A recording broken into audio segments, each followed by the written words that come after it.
Hello बच्चों, let's see the question. The question says, split each of the following into simple sentences and determine whether it is a true or false. Also determine whether an exclusive or exclusive or is used. हमको यहाँ पे क्या given है statement, sun rises और moon sets. So first of all हम समझ लेते हैं कि इस क्वेश्चन में हम क्या की कंसेप्ट यूज करने वाले हैं. बेसिकली इस क्वेश्चन को सॉल्व करने के लिए हमें सबसे पहले पता होना चाहिए कंपाउंड सेंटेंसेस के बारे में. What compound statements. Compound statement क्या होते हैं, इनका क्या मतलब होता है, ये कैसे फॉर्म होते हैं, इनकी क्या प्रॉपर्टीज होती हैं, इसके बारे में हमें पता होना चाहिए. तो compound statement is nothing but the combination of simple sentences. क्या कॉम्बिनेशन ऑफ, यहाँ लिखेंगे कॉम्बिनेशन ऑफ सिंपल सेंटेंसेस. ये सिंपल सेंटेंसेस का कॉम्बिनेशन होता है. इसको फॉर्म करने के लिए हम एंड या और कनेक्टिव का यूज करते हैं. Connectives are used. एक बात का ध्यान रखना है यहाँ पे कि जब हम एंड का यूज करेंगे तब हमारा कंपाउंड स्टेटमेंट तभी ट्रू होगा जब दोनों के दोनों हमारे सिंपल स्टेटमेंट ट्रू हो.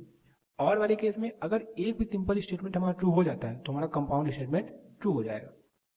अब दूसरा की कंसेप्ट क्या हमारा, हमें इंक्लूसिव और एक्सक्लूसिव और के बीच का डिफरेंस पता होना चाहिए. इंक्लूसिव और दूसरा एक्सक्लूसिव और, इनके बीच में क्या डिफरेंस होता है. इंक्लूसिव और वाले केस में हमारे दोनों सिंपल सेंटेंसेस ट्रू होते हैं और हमारा कंपाउंड स्टेटमेंट भी ट्रू हो जाता है. एक्सक्लूसिव वाले क्या होता है कि सिंपल स्टेटमेंट तो हमारे ट्रू होते हैं बट हमारा कंपाउंड स्टेटमेंट फॉल्स हो जाता है, फॉल्स. ये हो गया हमारा डिफरेंस.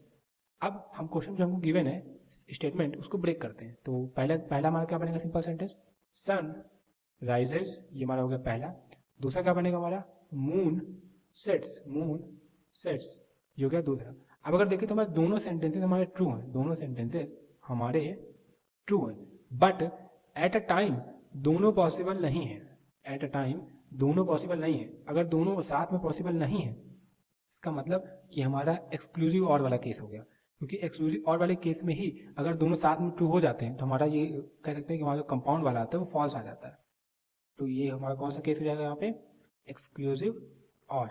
इसको अगर और एग्जाम्पल समझें इसको अच्छे तरीके से, तो अगर हमसे कोई कहता है कि दो लाइन्स या तो पैरेलल होंगी या तो इंटरसेक्टिंग होगी, या तो पैरेलल या तो इंटरसेक्टिंग. अब हमें पता है अगर पैरेलल हुआ तब भी हमारा कंपाउंड स्टेटमेंट ट्रू हो जाएगा, इंटरसेक्टिंग हुआ तब भी हमारा ट्रू हो जाएगा. बट क्या ये पॉसिबल है कि एक लाइन पैरेलल भी हो और इंटरसेक्टिंग भी हो?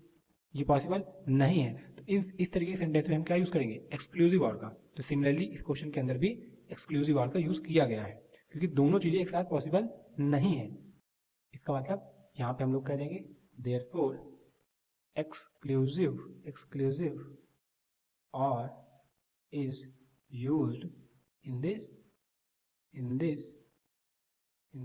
compound statement. इस compound statement में हमने exclusive or का use किया हुआ, exclusive or. So this is the final answer to this question. I hope you have understood everything very well. Thank you and all the best.